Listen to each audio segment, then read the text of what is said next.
नमस्कार दोस्तों, स्वागत है आपका हमारे YouTube चैनल जीके ट्रैकर पे। देखिए फ्रेंड, आज के वीडियो में हम बात करेंगे जो हमारी एक सीरीज़ है एग्ज़ाम स्पेशल उत्तराखंड सीरीज़, जिसमें हम उत्तराखंड के इम्पोर्टेंट सवालों को यहाँ पे पूरी डिटेल के साथ कवर करते हैं। केवल सिलेक्टेड सवाल और नए पैटर्न पर आपको ये सवाल यहाँ पे देखने को मिलते हैं, जिससे आपका उत्तराखंड का एक अच्छे से रिवीजन भी हो जाता है और आपकी नए पैटर्न के अनुसार प्रैक्टिस भी हो जाती है।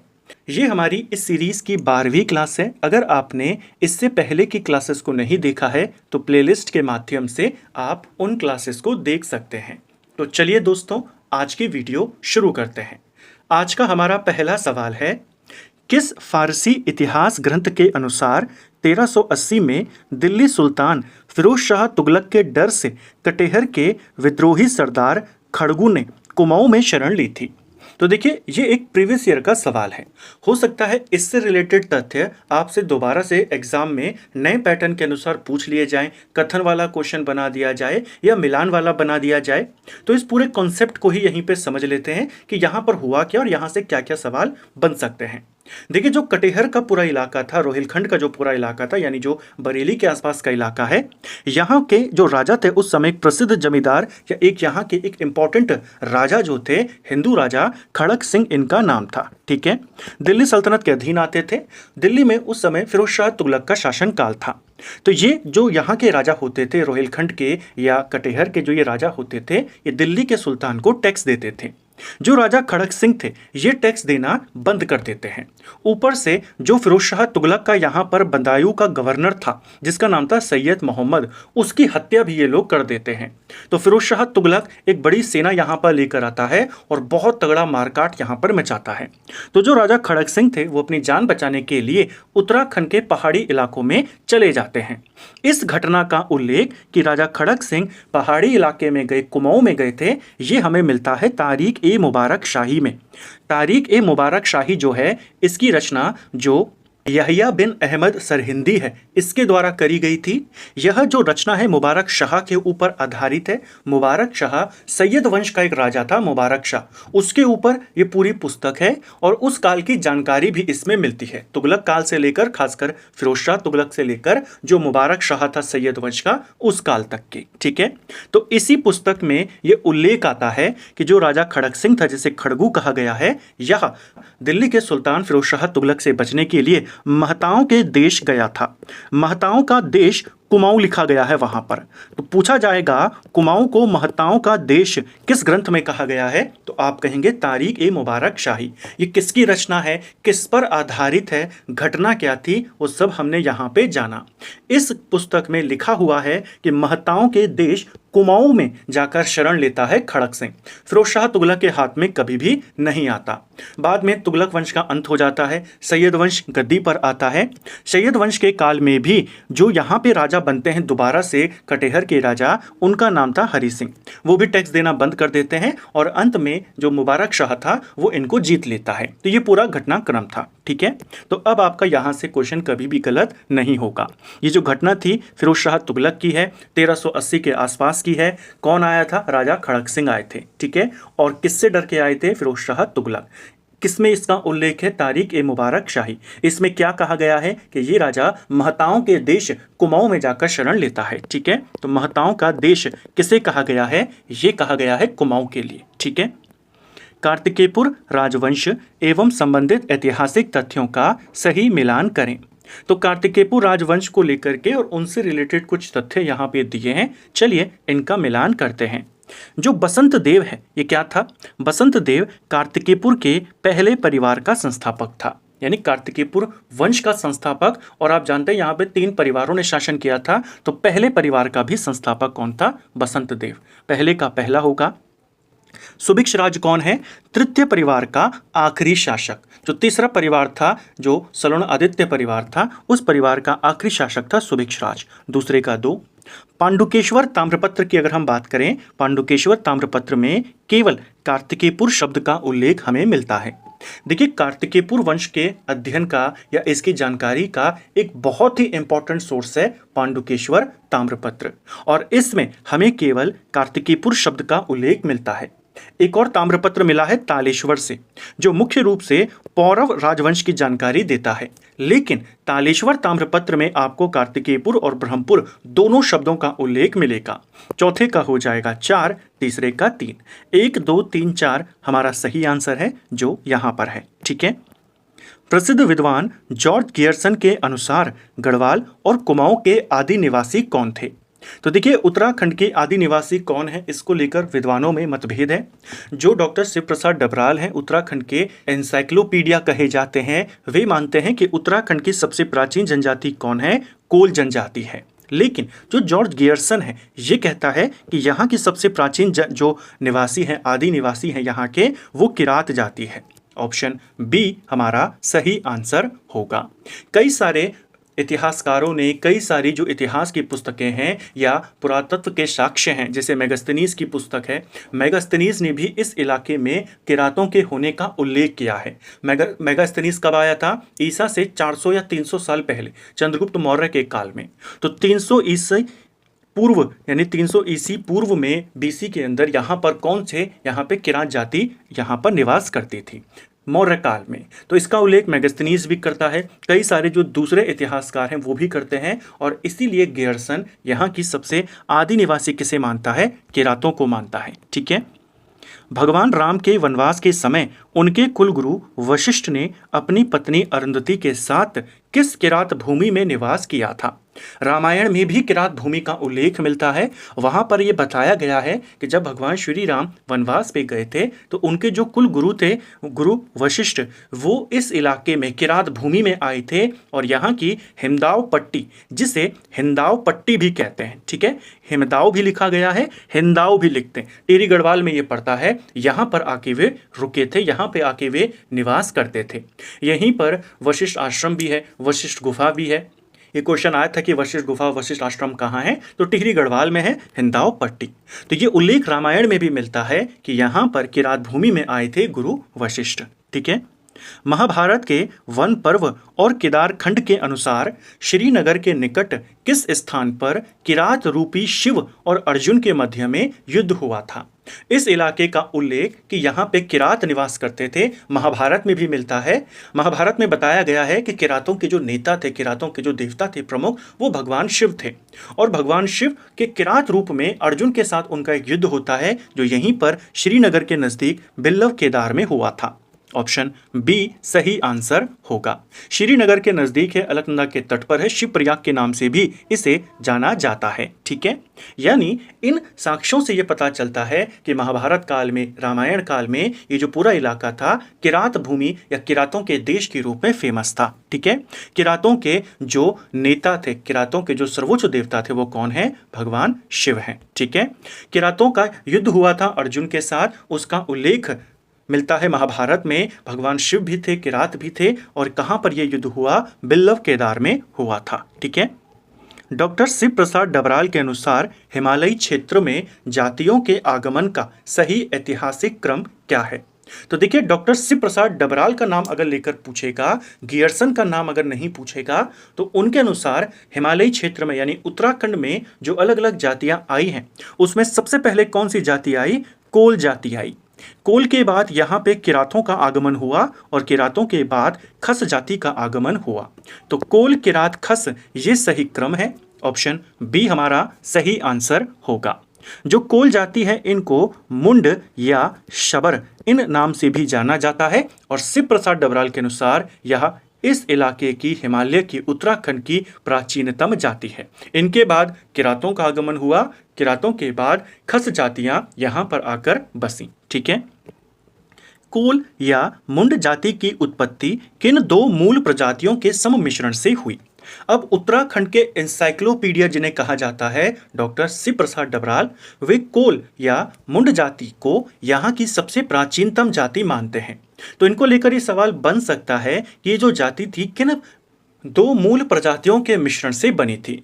जो कोल जाति थी, इनके बारे में कहा जाता है कि ये प्रोटो ऑस्ट्रेलियाइड और नीग्रिटो इनके मिश्रण से बनी थी। ऑप्शन ए आपका सही आंसर हो जाएगा। ठीक है। अगला, खस और दरद जातियां किन क्षेत्रों के रास्ते लघु हिमालयी क्षेत्रों में प्रविष्ट हुई? तो खसों का आगमन किरातों के बाद हुआ।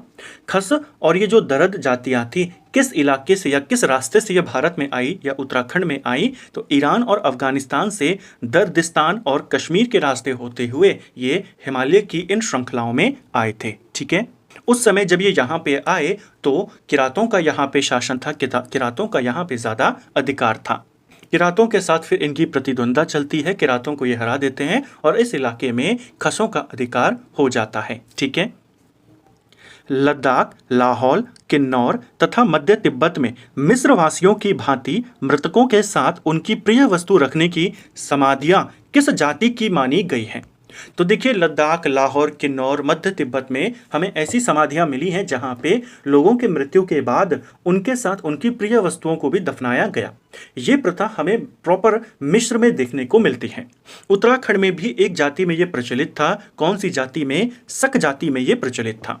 माना जाता है कि कुछ विद्वान मानते हैं कि जो खस जाति थी उन्हीं का अपभ्रंश होकर शक हो गया। कुछ मानते हैं कि शक कोई दूसरी जाति थी जो खसों के बाद यहाँ पर आई। शकों को लेकर के क्वेश्चन आपने ये याद रखना है कि शक जाति में यह प्रथा प्रचलित थी कि उनके साथ उनकी प्रिय वस्तुओं को भी दफनाया जाता था। ठीक है, तो खस और शक दोनों को कुछ एक ही मानते हैं, कुछ इनको अलग अलग यहाँ पे मानते हैं। हालांकि इतना डीप में नहीं जाता है, बस आपने इतना याद करना है कि मृतकों के साथ उनकी प्रिय वस्तुएं रखने वाली समाधियां किस जाति की मिली है या किस जाति में यह प्रचलित था? शक जाति में प्रचलित था। ठीक है, अशोक चल के किस शिलालेख में उसे खस देश का नरेश बताया गया है? तो जो अशोक चल था नेपाल के दुलू का निवासी था। 1191 के आसपास ये यहाँ पे आक्रमण करता है, इस इलाके को जीत लेता है। इसका एक शिलालेख मिला है बोधगया से। बोधगया शिलालेख में अशोक चल को खस देश का राजा बताया गया है। यानी जो ये बताता है हमको कि जब अशोक चल ने यहाँ पर आक्रमण किया तो खस उस समय यहाँ पर एक बड़ी शक्ति के रूप में मौजूद थे और खसों का राजा या खसों के देश का राजा अशोक चल को बताया गया है किसमें? बोधगया के शिलालेख में। ठीक है, चंद भी उस समय मौजूद थे लेकिन उतनी बड़ी शक्ति के रूप में नहीं थे। ठीक है, अगला, प्राचीन उत्तराखंड की सामाजिक व्यवस्था में चंदवंशी नरेशों और कत्यूरी परिवारों के वैवाहिक संबंधों के संदर्भ में कौन सा कथन सत्य है? तो देखिए, चंदों की जब यहाँ पर स्थापना होती है तो कत्यूरी वंश ऐसा नहीं था कि एकदम से खत्म हो गया। कत्यूरी वंश काफी समय तक रहा। रुद्रचंद के काल में जो अंतिम शक्तिशाली कत्यूरी राजा था सुकालदेव, उसकी हत्या होती है। तो कत्यूरी और चंद दोनों समकालीन शासन करते रहे। कत्यूरी हालांकि बहुत छोटी शक्ति बनकर रह गए थे, तो इनके बीच वैवाहिक संबंध भी स्थापित हुए। उसके बारे में यहाँ पे कथन पूछा है आपको, कौन सा वाला सत्य है? सत्य यह है यहाँ पे कि जो चंद राजा थे कत्यूरी कन्याओं से विवाह करते थे लेकिन अपनी पुत्रियां उनको नहीं देते थे। जो चंद थे कत्यूरियों को अपने से थोड़ा सा कम समझते थे और उनको थोड़ा हीन भावना से देखते थे, तो उनकी कन्याओं के साथ विवाह होता था। यानी चंद अपने वैवाहिक संबंध वहां स्थापित करते थे लेकिन अपनी कन्याओं को कत्यूरियों के साथ उनकी शादी नहीं करवाते थे। पुरातत्ववेदा कनिंगम ने कत्यूरी राजाओं की राजधानी लखनपुर जिसे विराटपत्तन की पहचान किस नदी के किनारे स्थित स्थल से करी है? तो देखिए, जो कनिंगम है इसने कत्यूरियों की एक राजधानी, कत्यूरियों की जो राजधानी थी, जैसा आप जानते हैं पहले ये कार्तिकेयपुर नाम से जाने गए, तो कार्तिकेयपुर इलाके में शासन करते थे जो जोशीमठ में पड़ता है। बाद में ये कत्यूर घाटी में चले गए। इनकी एक और राजधानी का उल्लेख किया है कनिंगम ने जिसे लखनपुर कहा गया। विराटपत्तन भी इसको कहते हैं। यह जो राजधानी थी इसे माना गया कि ये रामगंगा नदी के किनारे का कोई स्थल था। एग्जैक्ट लोकेशन कहाँ है इसके बारे में नहीं है, लेकिन लखनपुर कत्यूरियों की राजधानी मानी गई है कनिंगम के अनुसार, जो रामगंगा के तट पर स्थित थी। यहीं पर कत्यूरियों की शीतकालीन राजधानी का भी उल्लेख होता है, जो इनकी शीतकालीन राजधानी ढिकुली में स्थित थी। ठीक है, इसको भी याद करना।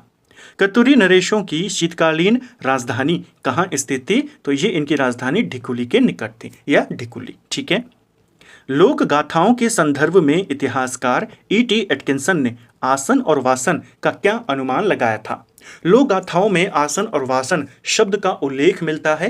जिसमें जो एटकिंसन है वो कहता है कि आसन और वासन क्या थे, तो ये कहता है आसन वासन कत्तूरी राजाओं के ही नाम थे। ऑप्शन ए आपका सही आंसर हो जाएगा। ठीक है, ये क्वेश्चन पेपर में आया है कि एटकिंसन के अनुसार आसन और वासन क्या है। वहां पे अलग अलग विकल्प दिए गए थे, एक विकल्प था कत्तूरी नरेशों के नाम थे। ठीक है, ऑप्शन ए सही आंसर होगा। कई बार ये सवाल ऐसे भी बन सकता है अगली बार कि आसन और वासन कत्तूरी राजाओं के नाम हैं किसके अनुसार, एटकिंसन, कनिंघम, शिव प्रसाद डबराल या यशवंत सिंह कटौच। तो अब आपको याद है कि किसके अनुसार है, एटकिंसन। ठीक है, पांडुकेश्वर एवं कंडारा से ताम्रपत्र का उनके संबंधित कार्तिकेयपुर शासकों के साथ कौन सा युग्म सही है। तो पांडुकेश्वर और कंडारा से हमें कार्तिकेयपुर राजाओं के ताम्रपत्र मिले हैं।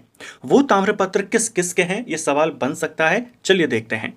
पांडुकेश्वर से शुरुआत के जो दानपत्र मिले हैं और कंडारा से जो एक दानपत्र मिला है वो ललित सूरदेव का है। तो ललित सूरदेव के पत्र हमें कहां कहां से मिले हैं, दो मिले हैं पांडुकेश्वर से, एक मिला है कंडारा से। ठीक है, पांडुकेश्वर से हमको और भी दान पत्र मिले हैं यहाँ पे, या ताम्रपत्र मिले हैं, जिसमें एक पद्मत देव का है, एक देशट देव का है और एक सुभिक्षराज देव का है। तो आपको नाम दे देगा पांडुकेश्वर से हमें किस किस के दान पात्र या किस किस के ताम्रपत्र मिले हैं। तो चार के मिले हैं, ललित सूरदेव, पद्मट देव, देशट देव, सुभिक्षराज देव, जिसमें ललित सूरदेव के दो हैं, बाकियों का एक एक है। ठीक है, यहां पर पूछा है कौन सा सही है, ऑप्शन सी हमारा सही आंसर होगा। बागेश्वर से प्राप्त त्रिभुवन राज के शिलालेख के अनुसार कार्तिकेयपुर के पहले वास्तविक संस्थापक कौन था। तो देखिए, कार्तिकेयपुर वंश के संस्थापक का नाम हमें बागेश्वर शिलालेख से मिलता है। जो ये बागेश्वर लेख है किसका है, त्रिभुवन राज का है। इसमें हमें इस वंश के संस्थापक का नाम मिलता है कि वो बसंत देव था। ऑप्शन बी हमारा सही आंसर होगा।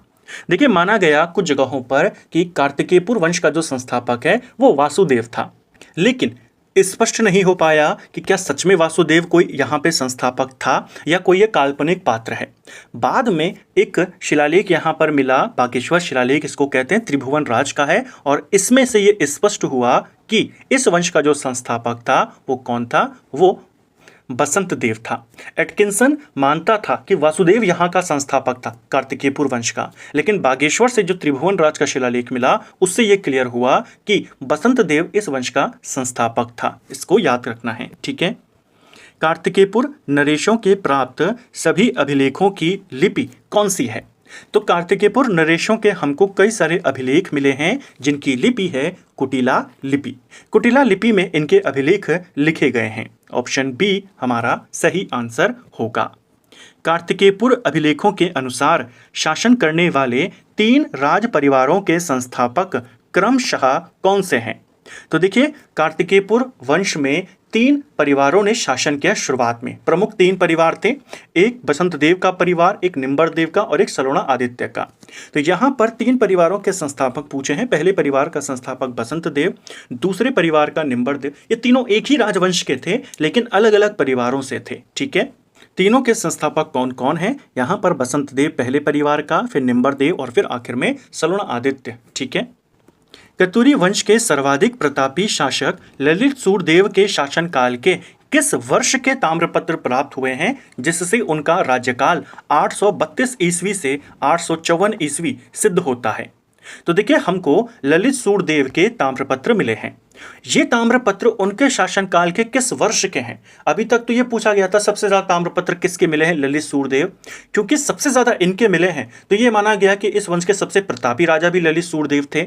ललित सूरदेव के किस काल के या शासन के किस वर्ष के ये ताम्रपत्र हैं, ये उनके शासन के 21वें और 22वें वर्ष के ताम्रपत्र हमको मिले हैं, जिससे हमको ये पता चला कि ललित सूरदेव का जो काल था वो 832 ईस्वी से लेकर 854 ईस्वी के मध्य का रहा होगा। ललित सूरदेव ईष्टगण के पुत्र थे, जो ईष्टगण देव थे। ईष्टगण देव निम्बर देव के पुत्र थे। निम्बर देव यहाँ पे इस वंश का जो दूसरा वंश परिवार था उसके परिवार के संस्थापक थे। निम्बर देव के बाद ईष्टगण आते हैं। ईष्टगण का टाइम पीरियड 832 तक माना जाता है और आप जानते हैं 820 ईस्वी में यहाँ पे जो आदिगुरु शंकराचार्य थे केदारनाथ में अपने प्राणों का त्याग करते हैं। तो सवाल आता है उस समय कार्तिकेयपुर नरेश कौन था। तो ईष्टगण देव थे, क्योंकि ललित सूरदेव का काल 832 से शुरू होता है। ठीक है, तो एक तो अपने ये याद करना है, और दूसरा हमको जो ललित सुरदेव के ताम्रपत्र मिले हैं, ये मिले हैं उनके शासन के 21वें और 22वें वर्ष के, और इनकी अवधि तब प्रमाणित होती है 832 से लेकर 854 ईस्वी तक। ठीक है। कत्यूरी प्रशासन में सीमाओं की सुरक्षा का भार संभालने वाले को किस नाम से जाना जाता था? तो देखिए, कत्यूरी शासन काल में जो सीमाओं की सुरक्षा का भार संभालता था, जिसके ऊपर ये पूरी दायित्व होता था कि वो सीमाओं की सुरक्षा करेगा, यानी बॉर्डर का जो प्रमुख ऑफिसर होता था, उसे प्रांतपाल कहते थे। ऑप्शन बी हमारा सही आंसर होगा। ये क्वेश्चन भी पेपर में पूछा गया है। कत्यूरियों के प्रशासन को लेकर, उनके अधिकारियों को लेकर सवाल आपसे बनते रहते हैं, तो इसको भी याद करेंगे। तो फ्रेंड्स, ये था हमारा आज का वीडियो, जिसमें हमने हमारी स्पेशल उत्तराखंड जो सीरीज़ है एग्जाम स्पेशल, उसकी 12वीं क्लास कवर करी।